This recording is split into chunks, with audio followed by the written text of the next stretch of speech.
towards a responsible and reliable judiciary in India. Today, we are joined by our esteemed guest, Honorable Justice Sri Abhay S. Oak, who will deliver this talk on the independence of the judiciary. Let me start with a short introduction to the All India Lawyers Association for Justice, ILAJ as it is commonly come to be known now. If you were to look for a motto of the organization, I would say that it's encapsulated in three phrases: for the legal fraternity, for the people, and for the Constitution. Formed in July 2020, in the immediate context of the COVID pandemic, ILAJ is geared towards ensuring social and economic justice within the legal fraternity, standing with the common people in the realization of the constitutional dreams of a socialist, secular, democratic nation with justice, liberty, equality, and fraternity for all. ILAJ takes concerns over the transparency and accountability in the functioning of the judiciary very seriously. And we believe that defending judicial independence is the task of the bar. ILAJ also believes that the judiciary must foreground its conduct and its judgments, the values of the Constitution for Indian democracy to survive.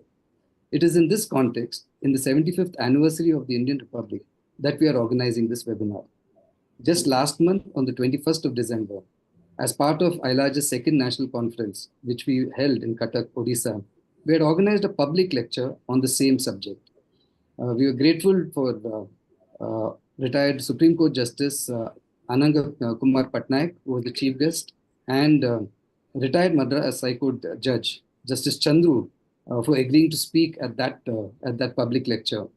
And both of them spoke at length about the need and necessity for the judicial independence, while of course expressing great concern at where we stand at this particular juncture on that point. It is taking this discussion forward that we have organized today's webinar. In Madras Bar Association versus Union of India, the Supreme Court states as follows: the independence of judiciary is a fighting faith of our Constitution. It is the cardinal principle of the Constitution that an independent judiciary is the most essential characteristic of a free society like ours, and judiciary, which is to act as a bastion of the rights and freedom of the people, is given certain constitutional guarantees to safeguard the independence of the judiciary. No doubt, world over, judicial independence is recognized as a necessary feature of the rule of law, a must for a free society, for a constitutional democracy, creating avenues for the realization of people's rights. This independence manifests in several ways of judicial functioning, from the appointment and transfer of judges to decision-making, from the disciplining of judges to post-retirement roles of judges, among others. The underlying basic of this principle is the desire for justice, a decision-making process free from political or other influences, inducements, or prejudice, a decision-making process rooted in constitutional morality that upholds people's rights and holds governments accountable. In an area marked by executive overreach, the mandate of the constitutional courts, especially of the Supreme Court, to defend the Constitution, prevent concentration of power, ensure executive accountability, and secure individual liberty is paramount. This acquires particular salience in the context of the Indian Supreme Court, which is widely regarded as the world's most powerful court. With its extensive jurisdiction, expansive interpretation of its powers, and authority over 1 billion plus people, the Supreme Court wields unparalleled influence. The same can probably be said of the High Courts, of course, within the confines of each state. There is no gainsaying that these powerful constitutional courts have, as we have seen during emergency, and will continue to be subject to various efforts to control and influence them. In the recent past, several circumstances, be it appointments, the conduct of certain judges, retirement posts, or judgments, stand testament to this. Here, I'd like to just recall what Justice Rishikesh Roy, who demitted office just yesterday, said in an interview in the Bar and Bench. He said that the judges of the superior courts are protected by so many safeguards. They can render judgments so that they can render judgments free of fear or favor. And that is a fundamental thing to ensure, so that judges act true to the court and the Constitution. Now, the very same protection by law acts as a deterrent for taking action against someone seen as going astray. So I think there's an indication of the kind of situation that we are facing today. I'd like to thank Honorable Justice Abhay Srinivas Oak, Judge of the Honorable Supreme Court of India, who will be sharing his views on this subject. We are very grateful for him having accepted his invitation. Honorable Justice Abhay Srinivas Oak enrolled as an advocate on 28 June 1983. started practice in Thane District Court in the chamber of his father, Sri Srinivas Oak. He practiced in the Bombay High Court from 1985-86 onwards in the chambers of Sri D.P. Tipnis, a former judge of the Bombay High Court. Before his elevation, he appeared in several important matters and in several public interest litigations as well. Justice Oak was elevated as an additional judge of the Bombay High Court on 29th August 2003 and thereafter a permanent judge on 12th November 2005. He then took oath as the Chief Justice of the High Court of Karnataka on 10th May 2019. Here, I must say this as the Chief Justice of the Karnataka High Court. Justice Oak was widely respected not just for his knowledge, his fair decision making, the manner in which the court was conducted, his dedication to the Constitution, but also his ability as an able administrator of the judiciary to make the administration of justice smooth. His human touch is inescapable. One unforgettable moment of Justice Oak's term as a Chief Justice was him welcoming back one of High Court staff named Mary Josephine, who just recovered from COVID. There's a beautiful photograph of Justice Oak along with the brother judges and sister judges standing at the portico, offering a rose to her as a confidence-building measure. Justice Oak was then elevated as the judge of the Honorable Supreme Court on 31st August 2021, where he continues to serve with great distinction. Justice Oak is known for his commitment to upholding constitutional values and delivering judgments of great significance towards protection of human rights and civil liberties. His concern for the common people and protection of constitutional morality is writ large in the judgments he has authored. Without any further delay, I invite Justice Oak to deliver this lecture. Please, sir. Good evening. Thank you, Mr. Clifton. I thank you for giving me this opportunity to share my thoughts. The subject is very interesting and appealing also. Without fear or favor towards a responsible and reliable judiciary in India. My theme is going to be slightly different. When we talk about reliable judiciary or responsible judiciary, we always talk about the Supreme Court and High Courts, but we ignore our trial and district judiciary. So while I speak on this subject, I'll be concentrating on our trial and district courts. We must all remember one thing: the responsibility and obligation to enforce the fundamental rights under the Constitution is not only of the Supreme Court and High Court, but also of all courts in India. Because all courts, whether civil or criminal, after 26th of January 1950, have been established under the Constitution of India. Therefore, it is the duty of every court to uphold the Constitution, its values, its ideals, and ethos. Let us understand the scene in trial and district courts today. Fortunately, on one aspect, we have become very transparent. If you access to National Judicial Data Grid, the entire statistics regarding pendency, how many cases are pending, of what category, every data is available in great detail. If we see today,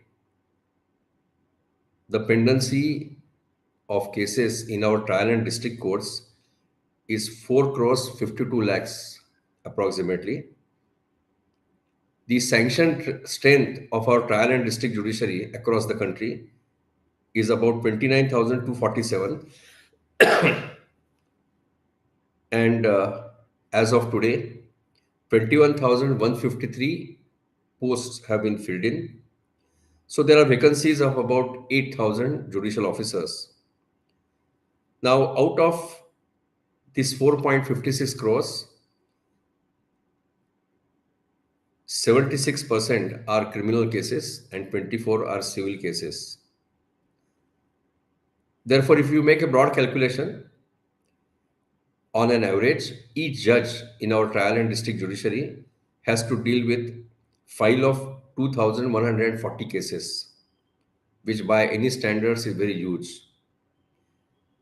Let us see the scenario in the high courts. As of today, the pendency in high courts is of 61 lakh 43,000 cases, out of which about 70% are civil and other are criminal. Broadly, each judge has to deal with 8,000 cases. The reason is that there are 1,122 sanctioned posts of High Court judges across India, out of which 757 have been filled in. It's a mathematical calculation, 8,000 cases per judge, but it will be much more because the High Courts function through division benches also. Therefore, we can take it that minimum 8 to 9,000 cases are to be dealt with by one judge. By any standards, it's a huge burden on our judiciary. We have many high courts where a single judge has to deal with more than 100 bail applications every day, day after day, more than 100 482 petitions, civil writ petitions, and whatnot. So, therefore, when we talk about a responsible and reliable judiciary, we have to keep it in mind the huge burden on the judiciary. When we talk about judiciary, all of us must remember that our trial and district courts constitute backbone of our judiciary. These are the courts of common man. If somebody is arrested, he is produced before a judicial magistrate within 24 hours. So these are the courts which impart justice to common man. When we talk about independence of the judiciary and independence of the judges, the tests are well laid down. Every judge must be fiercely independent. His approach should be justice oriented. He has to be disciplined and punctual. He must render, he must be able to render justice without fear and favor. And most importantly, he must abide by the ideals and values under our constitution. Now, what are those values? What are those values which are very apparent from the preamble of the constitution itself? Some of the important values and ideals under our constitution are secularism, freedom, justice, liberty, and fraternity. The role of a judicial officer or a judge is such that even outside the court, his conduct must be of higher standard than ordinary citizen. Even outside the court, if at all he chooses to speak in law colleges or before judicial academies or some public platforms, he must show that he is bound by the ideals of our constitution.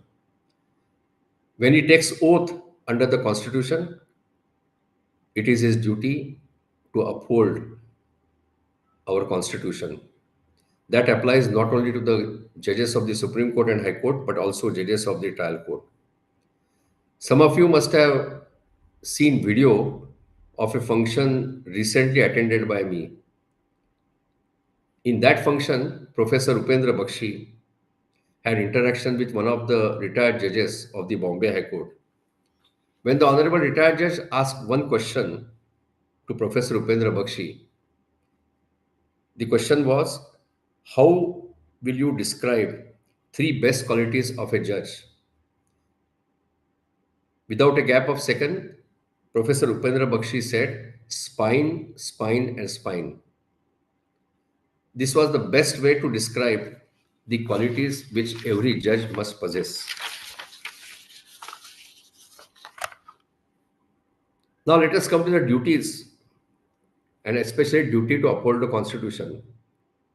Let us start with a remand judge, a judicial magistrate of first class before whom a person who is arrested is produced within 24 hours of his arrest and thereafter for extension of remand.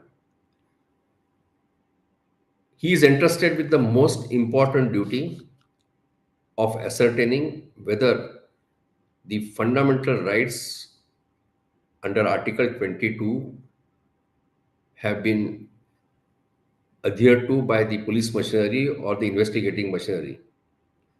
He has to verify after the accused is produced before him whether the accused has been informed about the grounds of arrest, whether the accused has been informed about his right to apply for bail, about his constitutional and fundamental right to consult his lawyer, and another fundamental right of to be represented by his lawyer. It is the duty of the remand magistrate to inquire with the accused whether he has been ill treated in the custody, in the police custody. This is the most important stage at which a judicial officer gets an opportunity to uphold the constitutional freedoms and especially under Article 22 of the Constitution of India. All of us know that if there is a violation of Article 22, the safeguards under Article 22 and especially clauses 1 and 2 when it comes to arresting a person, if there is violation of clauses 1 or 2, there is also a violation of right to liberty under Article 21.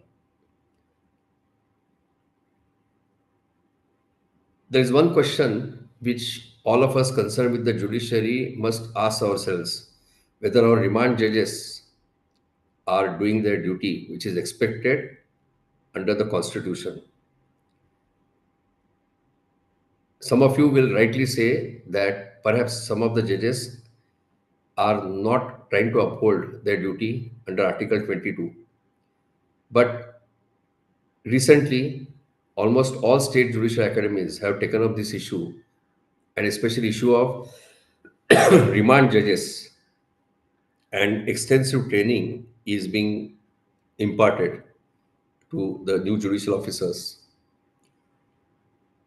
When we talk about responsibility and reliability, these two things go hand in hand. If the judicial officers behave with great responsibility, which is entrusted to them, naturally the reliability of the system increases. The reliability of the system depends on various factors. First and foremost, as I said in the beginning, whether the judges are discharging their duty without fear or favor. But there are other important factors which we must look into. One is delays in the system, delay in disposal of cases. The other is adjournments. Third one is quality of justice rendered, which is the most important thing. Saying that judges are upholding the Constitution and the ideals under the Constitution is not sufficient unless we are able to say that the justice delivered by them is quality justice. Now, first and foremost issue is of delay. And it is because of this delay, reliability of the judicial system is affected. Now, there are number of factors which contribute to delay, starting with service of summons and notices. There is a huge delay in serving the summonses or notices or other processes issued by the court. Then there are procedural delays. Considering the status of our society, our procedural laws, namely the CRPC and CPC, prescribe very elaborate procedure.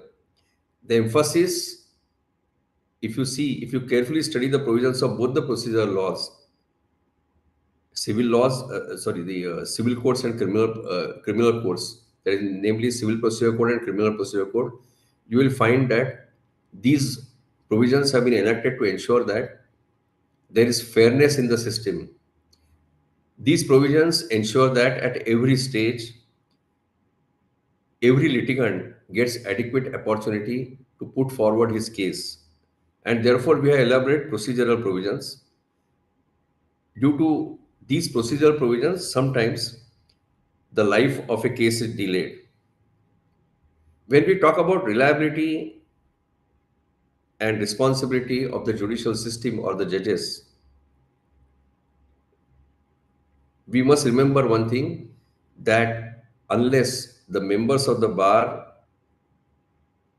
are abiding by their duties, unless the members of the bar are acting as officers of the court, the judicial, the quality of justice rendered by the judges will not be up to the mark. How lawyers contribute to delays, how lawyers contribute to the quality of justice. This must be seen. Today we have a scenario where the lawyers file bulky pleadings, lawyers go on arguing cases, they indulge in very lengthy arguments. There is very lengthy cross-examination. In one of the cases which I heard in the Supreme Court, a member of the bar representing one particular accused cross-examined a witness on 95 days. This is a matter of record, I am not exaggerating it. Bulky pleadings and lengthy arguments is affecting our judicial system. Now, there is a tendency on the part of lawyers to cite multiple decisions on the same point because now it is very easy to lay your hands on decisions on the same point by the High Courts and Supreme Court. So there is tendency to unnecessarily rely upon large number of precedents. All this is proving to be counterproductive. I talked about lengthy cross-examination of the witnesses of the prosecution. In several cases, sitting as a judge, I have found that this lengthy cross-examination turns out to be counterproductive. It ultimately goes against the interest of the accused. Now, there is a new pattern of cross-examination which I see. The lawyer who appears for accused gives suggestion about every sentence uttered by the witness in the examination chief. He says, I put it to you that this is what you have said and that is wrong or that is false. This is not the way to cross-examine prosecution witnesses. Ultimately, the duty of skilled cross-examiner is to ensure that the credit of the witness is shaken, important omissions and contradictions are brought on the record, important improvements are brought on the record. So when it comes to delays, the lawyers play very important role. Unless the fraternity of lawyers cooperate with the judges and the judiciary, we won't be able to curtail the delays. There are other issues also. There is a lack of infrastructure,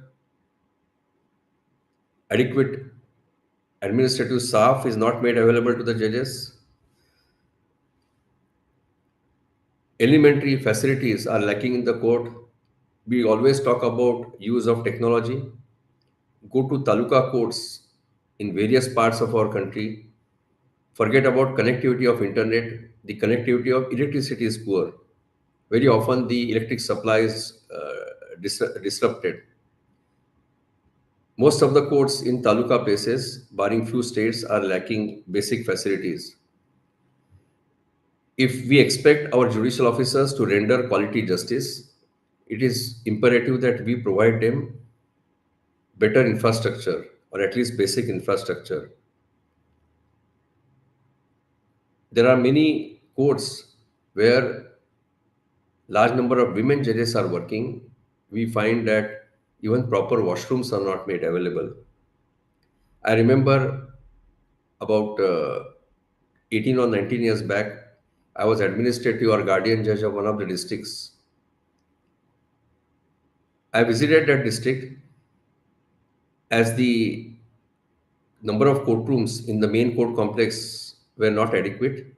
Government had given a floor in the administrative building constructed for the benefit of the local district collector.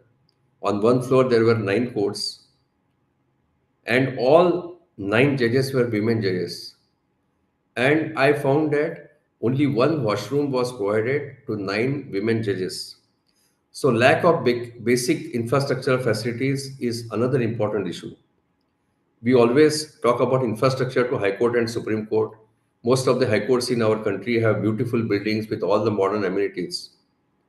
But we have been ignoring the trial and district courts, which constitute backbone of our judiciary. Reliability of the judicial system of judges is also affected by adjournments. Very often, when I go to law college or law schools, many students in interactive session use that famous dialogue in one of the Hindi films that why there is Tariq pe Tariq in our judiciary. Now, what are the reasons for large number of adjournments? We must consider those reasons, whether members of the bar are responsible, whether the judges are responsible, whether the other entities, other stakeholders are responsible. Talking about criminal cases, criminal prosecutions. Now we have a scenario where the witnesses do not appear on the given date. There are multiple reasons for that. One reason is that witnesses are not interested. Second reason is that we don't have adequate witness protection so that the witnesses will get encouraged and they will appear before the court to depose without fear or favor.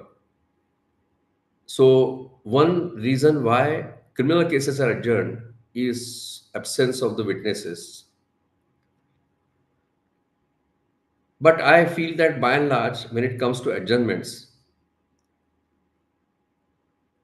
more responsibility has to be shared, more burden has to be shared by the members of the bar because it is the members of the bar who apply for adjournment. And at grassroots level, there are judges who try to be very strict when it comes to adjournments.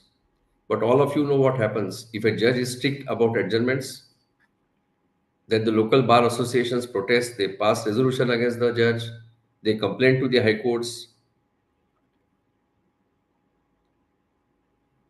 I'll give you several examples.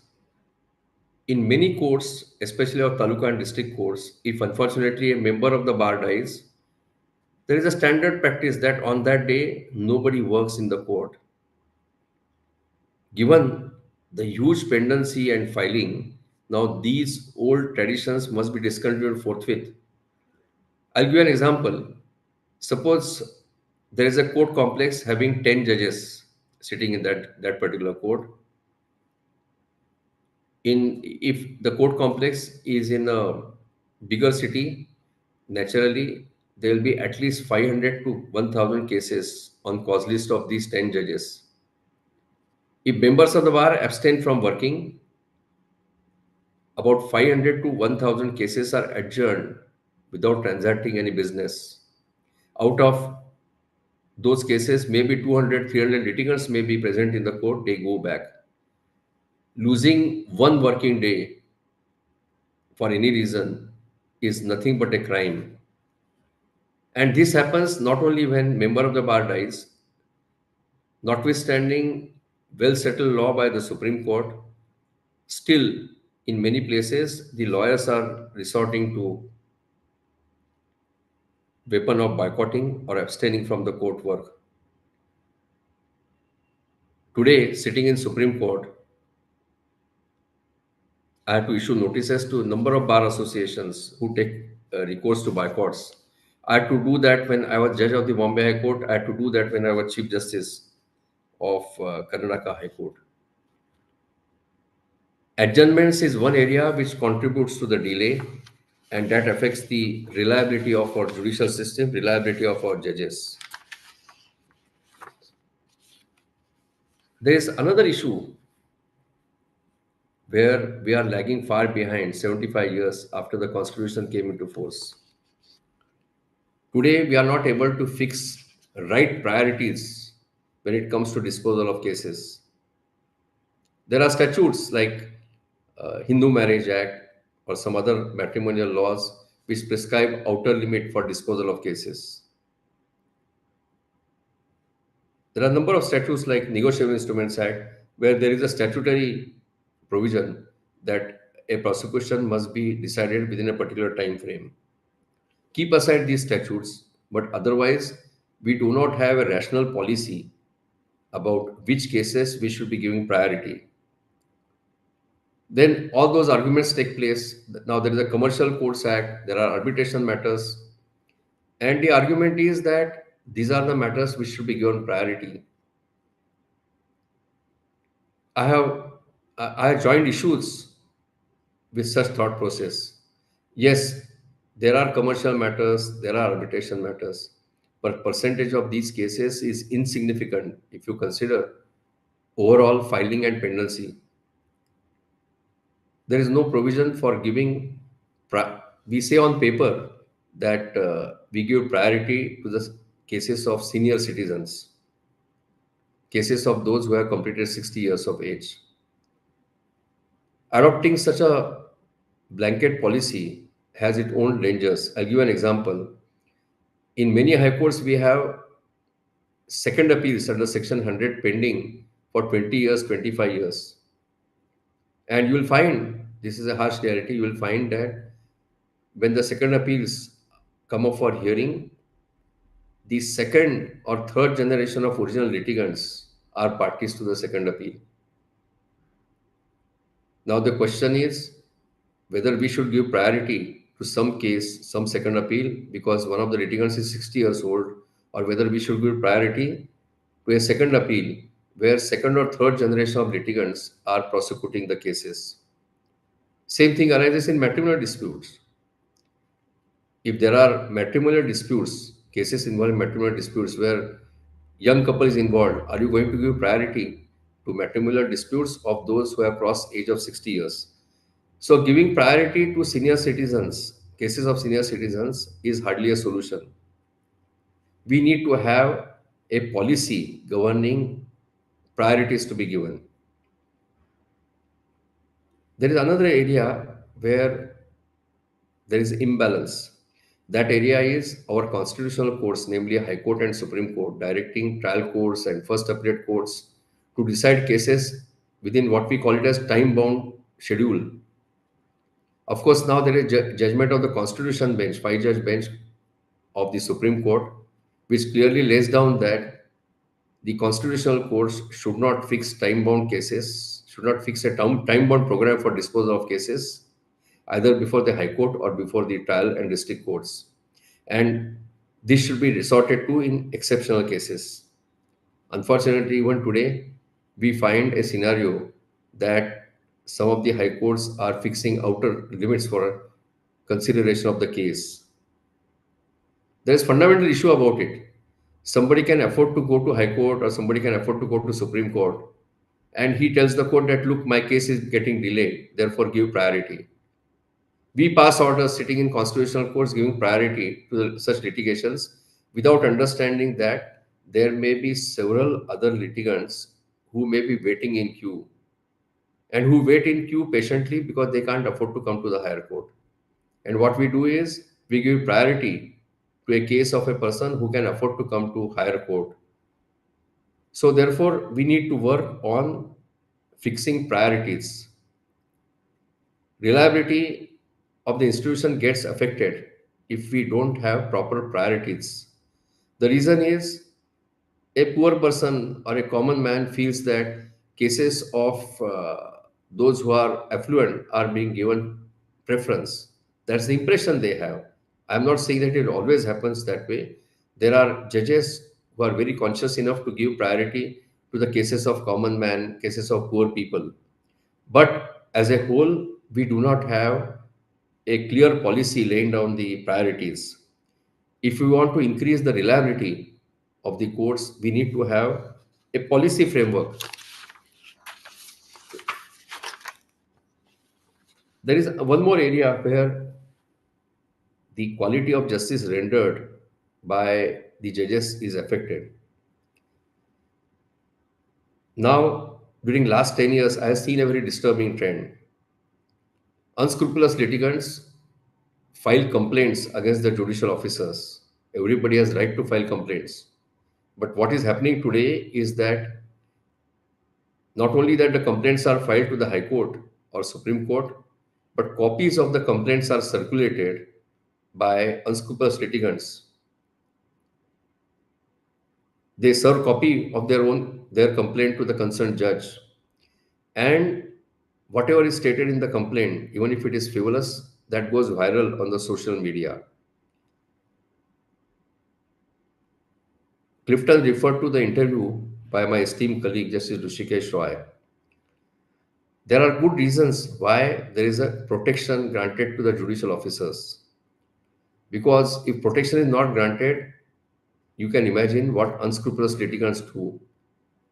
There are cases and cases where some litigants move the high courts for registering first information report against the judges, taking action against the judges. If judges have to work without fear or favor, they need that protection. We must ultimately realize one thing, that a judicial officer who enters judiciary is also a human being. If he is repeatedly subjected to frivolous complaints, that is bound to affect his conduct in the court. Ideally he should not get affected. She should not be bothered. If he has done nothing wrong, he should not be bothered. But the fact remains that now such complaints go viral on the social media. The other issue is about the trial through media, or media trial as we call it. There are cases and cases. I'll give you a few examples. In case of a very heinous offense against a woman, or any heinous offense which should never happen in any society, a court passes an order of acquittal. The social media, the electronic media criticizes the judge without even considering what was the evidence before the judge and why the judge has granted acquittal. Ultimately, it is the duty of every judicial officer, every judge, when he deals with criminal cases, to decide whether there is legally admissible evidence against the accused on the basis of which he can come to the conclusion that the guilt of the accused is proved beyond reasonable doubt. It is not the function of the judge to imagine and to find out whether accused must have committed the offense. That's not the duty of the judge, to imagine and decide whether accused must have committed the offense. Duty of the judge is to find out whether there is legally admissible evidence which is sufficient to convict an accused.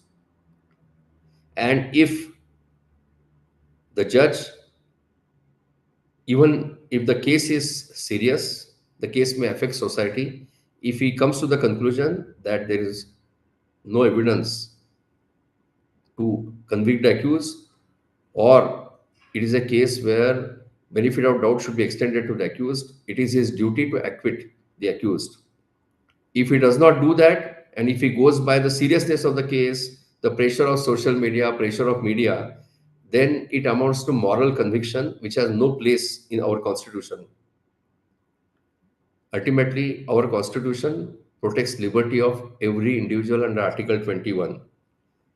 Now, this is one area where the judges face a lot of criticism.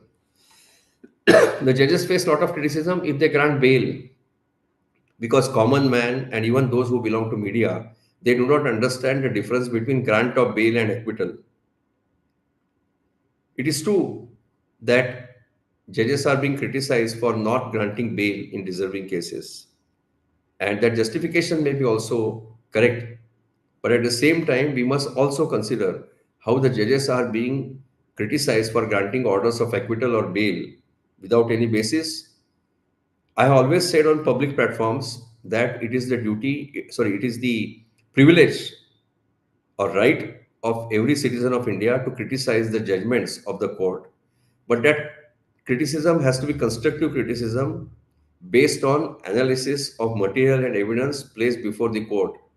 Ultimately, when you want to criticize or you want to exercise right of criticizing a judgment, you must be able to say on what grounds you feel that judgment is wrong, and those grounds have to be legal grounds.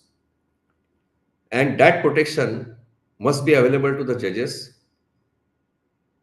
If we don't give that protection, then whether one likes it or not, the judges may start working under pressure. So this media trial or comments of media on pending cases is one reason why reliability of our justice delivery system is affected.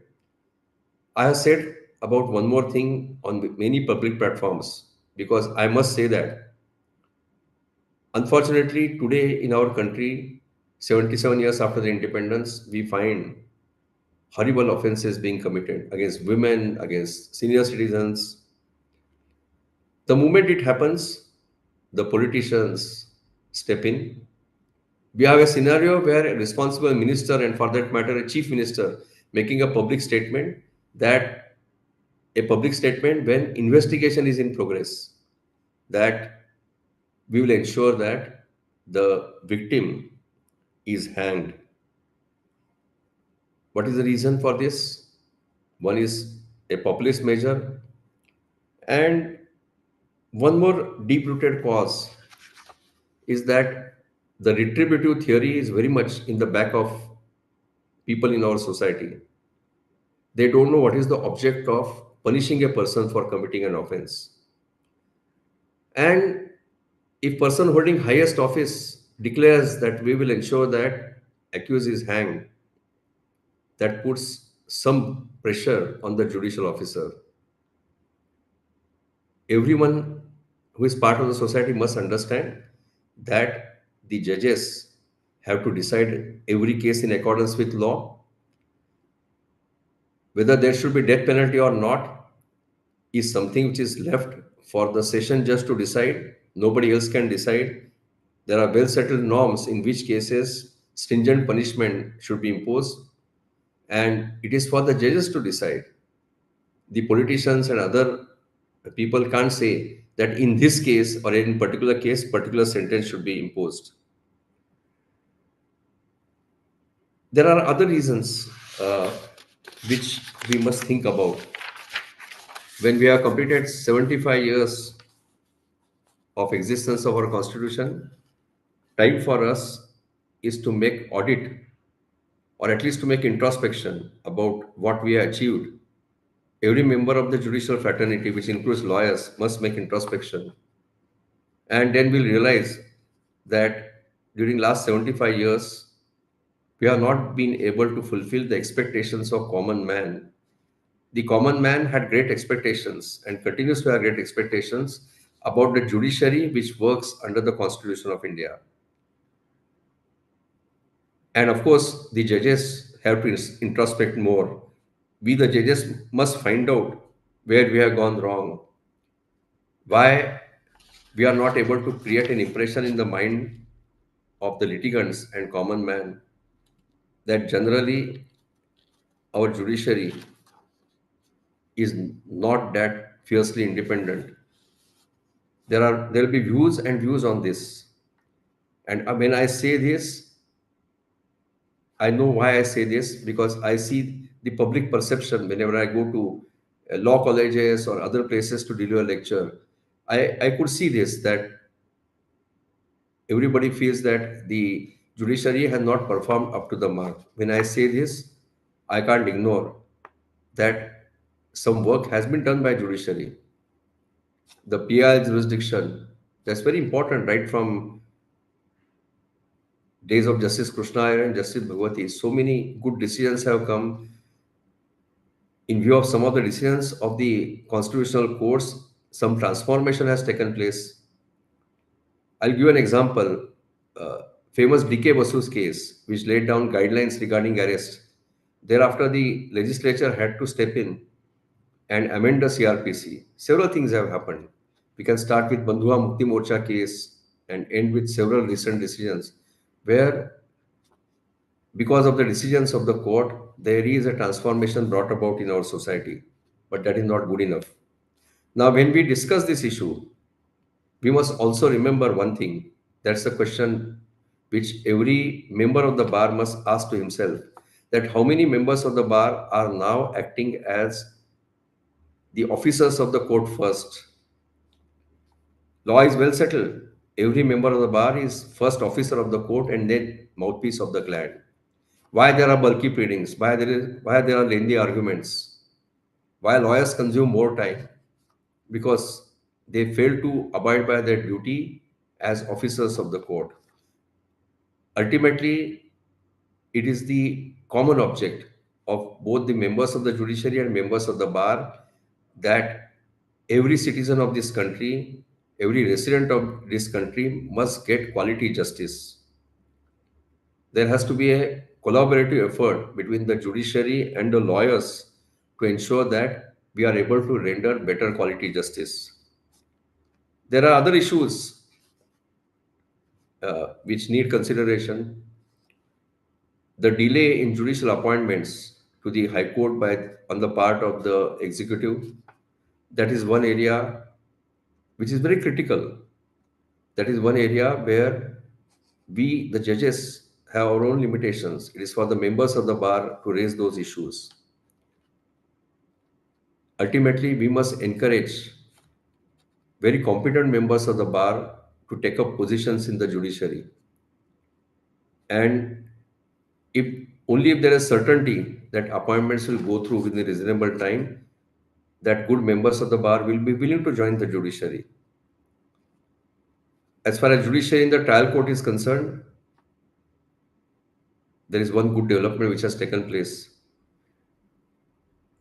Please don't misunderstand me. I am not projecting only negative point of view. There are positives also. Now, one positive which has happened during last 10 to 20 years is that service conditions of our trial judiciary are far better now. Today, a raw law graduate, if he clears the entrance examination and interviews, at entry point, he gets about 94 to 95,000 in hand per month after making deductions of income tax. Over and above that, he has education allowance for his children, he has medical benefits, he has some kind of a driver allowance. Now, a 26 or 27 years old lawyer gets this kind of salary and perquisites, and it's good thing to happen because looking to the job of the judges, they must be paid reasonably, they must have good facilities, because if they are paid reasonably, good facilities are there, that will enhance the quality of justice which they render. And therefore, now it is high time that we encourage bright young members of the bar to take up career in judiciary. If we are able to do that in coming 5 years, say after 10 years or 20 years, you will find better quality justice delivered by our judiciary. On the last topic, which I think Clifton referred about aberration on the part of some of the members of the judiciary. No one can deny that there are no aberrations. Now, the question is how those aberrations have to be dealt with. Question is often asked why protection is given to the judges. Somebody alleges that because of the constitutional protection or protection under law, it takes time to take action against the erring judges. Please remember, this issue arises only in respect of judges of the constitutional courts. As far as judges of trial and district courts are concerned, though they have protection under the law, disciplinary actions are taken by the High Court administrations. High Court administration is exercising power of weeding out deadwood by passing orders of compulsory retirement. When we talk about the judges of the constitutional courts, yes, there is a protection, there is a higher protection to them. But please imagine if this higher protection is taken away, what will be the serious consequences of that? We can't go by only aberration by few members of the judiciary. Ultimately, we have to consider what will be the effect if that protection, constitutional protection to the judges of the constitutional court is taken away.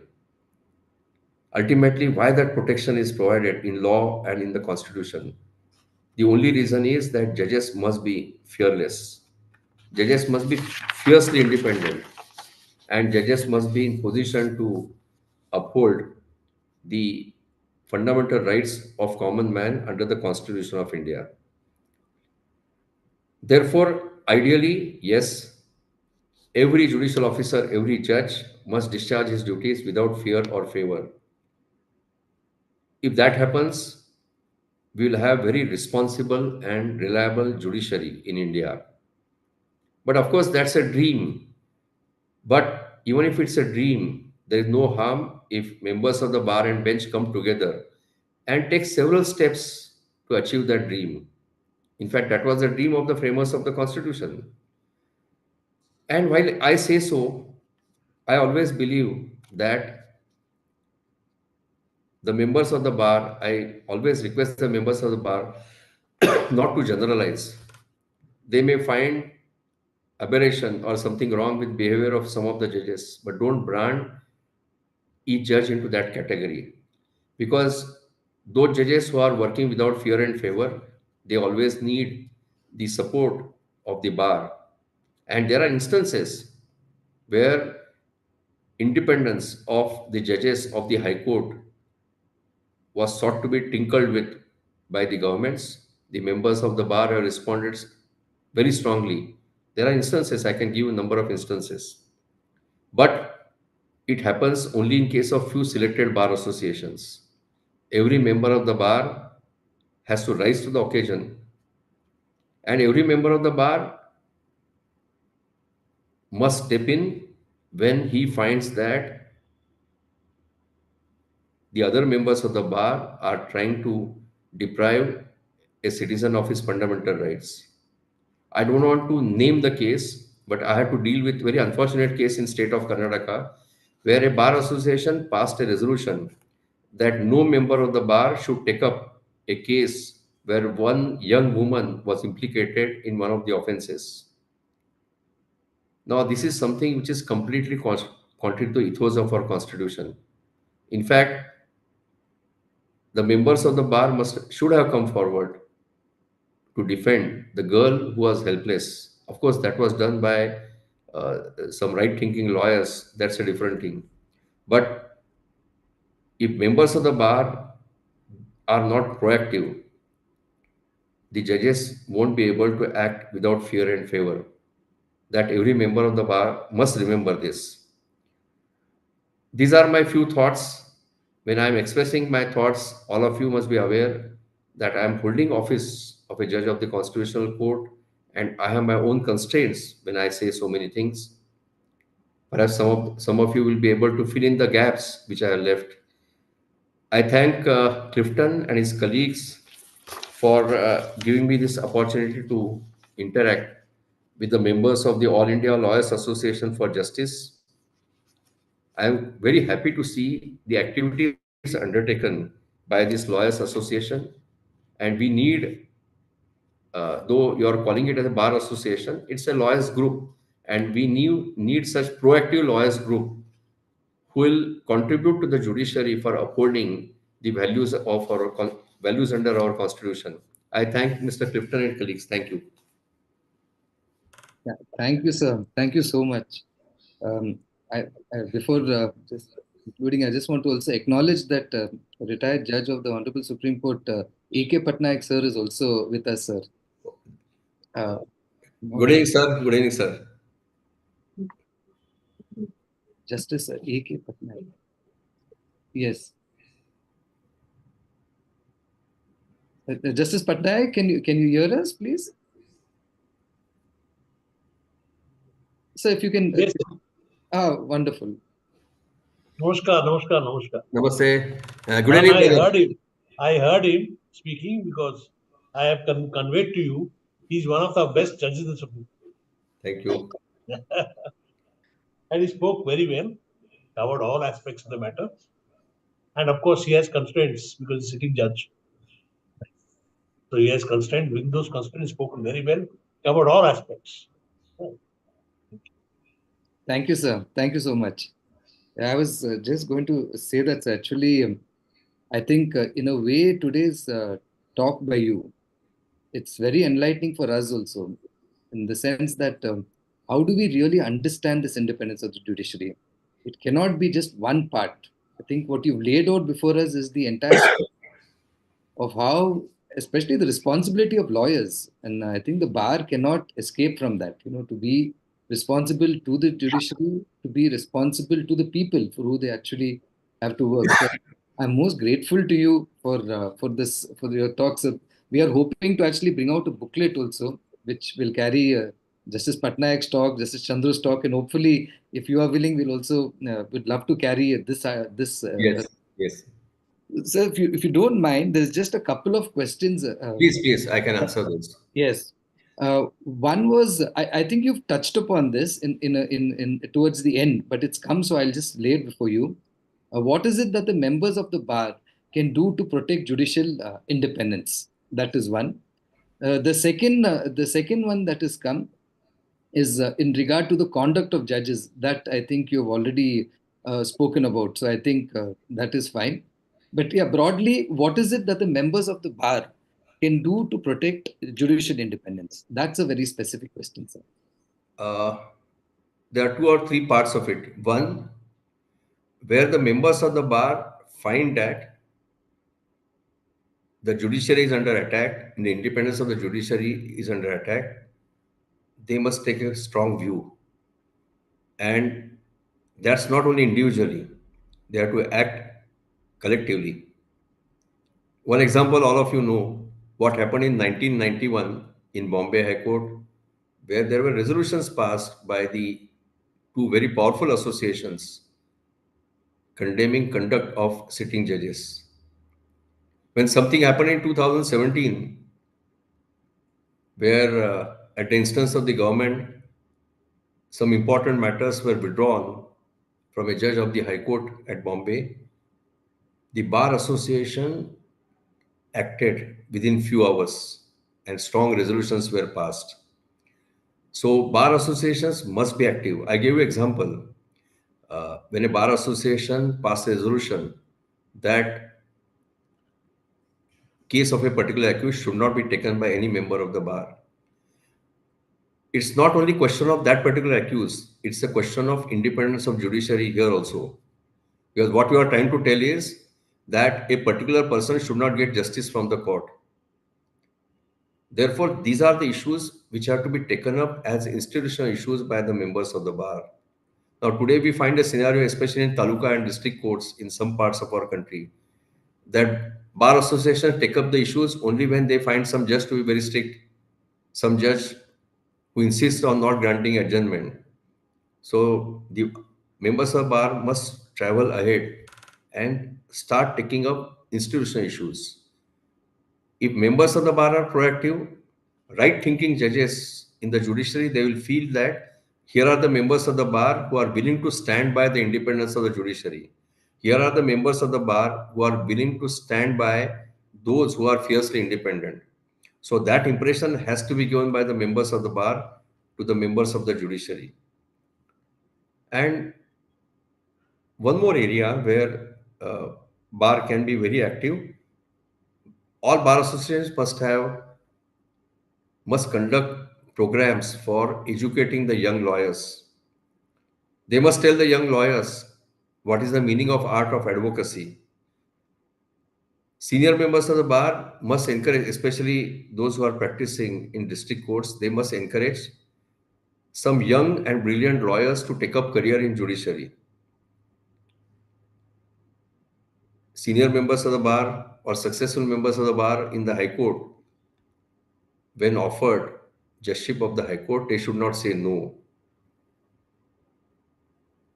So these are the few areas where the bar associations or members of the bar can really contribute. Which is the second question you asked, Mr. Clifton? The second question was specifically this. Recent instances of conduct of judges outside of the court have become a great concern. In this regard, the words of the Supreme Court in Dayashankar versus High Court of Allahabad, 1987 3 SCC 1, are worth repeating. Judicial officers cannot have two standards, one in front of the court and the other outside of the court. They must have only one standard of rectitude, honesty, and integrity. They cannot act even remotely unworthy of the office they occupy. Close quote. How can this be regulated? Clifton, I mean, you are right there. I mean, these high standards we have to maintain outside the court. Today, I am at such a position where, to some extent, I am part of the decision-making process, not the entire process. So, at least for a few months, I'll prefer not to comment upon it. though I have my own strong views about it, which I always propagate within the framework under which we work. So I must apologize and not answer this question because there are constraints on me. Grateful, Manoj. I understand that perfectly. But Right. the question that came, so I just, as a duty, I just put it So forward. you are right, and this question must be many lawyers would be asking these questions. No doubt about it.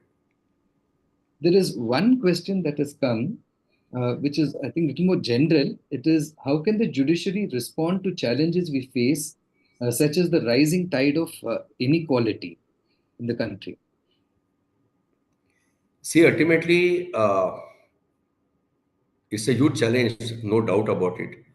But today, our judiciary is facing crisis because we are not able to deal with sheer number of cases which we are dealing. And therefore, any new challenge coming, I find so many difficulties in dealing with those challenges. Today, our first and foremost challenge is to how to deal with this pendency. And since I'm on this platform, I must tell the members of the bar who are there that 1 year back, the Supreme Court has devised guidelines for disposal of old cases in all trial courts across the country. And those guidelines implementation is being monitored by a committee of Supreme Court judges, and where programs have been laid down how to dispose of 30 years old cases, more than 20 years old cases, or more than 10 years old cases. So there are huge challenges, and what you are talking about is another challenge. And I don't think when we are fighting with the areas with back to our wall, we are capable of handling additional challenges. Thank you, sir. There is one question that has come, which is in regard to post-retirement posts. It goes, post-retirement posts is an issue that concerns all persons invested in judicial independence. Please do share your views. See, strictly speaking, today we have laws which provide that a particular tribunal will be manned by a retired judge of the Supreme Court, retired judge of the High Court. Those laws are there. So long as those laws are there, and so long as the provisions of these law say that a particular post should be held by a retired judge of the Supreme Court or High Court, is there any option? The selection committee or whosoever is in the helm of the affairs, he has to appoint a retired judge. These are the laws. Now, the tribunalization which has come up during last 20 to 25 years, now practically you will find in every law which sets up the tribunal, there is a provision for appointing high court judges or retired high court judges or retired Supreme Court judges. And let us assume that we amend these laws, get rid of these laws. But the judges will be doing arbitration work, and the issues which arise when it comes to judges applying for these posts, same issues arise when judges do arbitration work. See, ultimately, this issue boils down to one thing. This issue boils down to one thing, that it is up to every individual judge to understand that when he is a judge, he is bound by several constraints. And even after he demits office, he is bound by several constraints, because even after he demits office, he has to uphold the prestige of the office which he held. So it is really up to the individuals, because so long as we have these laws, there will be appointments of judges. And some time back, there was discussion there should be a cooling period. Whether cooling period will serve any purpose is something which only time will tell us. So it ultimately depends on individual judges. Yes, thank you, sir. So there's just two more. If you don't mind, so there are two more questions. If you have the time, we'll Yes. be through with that. Yes, we can take two more questions. One is that the collegium system has received its fair share of criticism, one being that it has not ensured diversity and representation. Is it still the best way for appointment of judges? If so, what improvements are needed? So the caveat here, I know that it may be a difficult question for you, but I leave it to you entirely. So, yes, there will be constraints on me in answering this question. I'll say only one sentence as a student of law.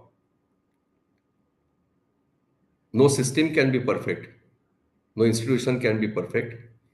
But if you start talking about getting rid of that institution, it must be substituted by a system or an institution which is better than the existing one. That's the only answer which I can give. So thank you, sir. I appreciate that. So there are actually a fairly large number of lawyers who've joined us today, more than 250 of them. I would sincerely request you if there is any message that you'd like to give to lawyers who are practicing today in terms of how they need to, serve society, serve the institution. I think that would be extremely useful, sir. I can say in a couple of sentences, uh, to maintain independence of judiciary is not the responsibility of only the judges. The members of the bar must ensure that the independence of judiciary is protected. They must ensure it by their acts and omissions. That's the only thing which I can say. Thank you, sir. There are too many questions coming in, but I think we are most grateful for the time that you've given us today. I think on behalf of on ILAJ and definitely on behalf of every single person who's attended this has been most enlightening for us. And I must tell you, at least for me personally, I think I may have been looking at this issue a little closed. And I think you've helped in broadening the scope, trying to understand exactly independence of the judiciary has to be seen vis-a-vis access to justice. It has to be seen vis-a-vis the common person. How is it that they look at this institution? What is it that they want from this institution? So I think really very enlightening talk for you by you. Thanks a lot, sir. Thank you. I will trouble you again to get this copy of your talk so that we can Yes. publish it, sir. Thanks a lot. Clifton, I must share with you. It's not a written speech. I have noted down few points, jotted down few points. So perhaps you'll have to prepare a text and send it to me for my approval. We will do that from your speech. We'll transcribe it and we'll send it to you for approval. Right, correct. Thank you. Thanks a lot. Thank you. Pleasure to be in your company. Thank you. Thank you, sir. And thank you everyone for attending. We'll close the seminar. Thank you, sir. Thank you. Thank you, Justice Patnaik. Thank you very much. Thank you.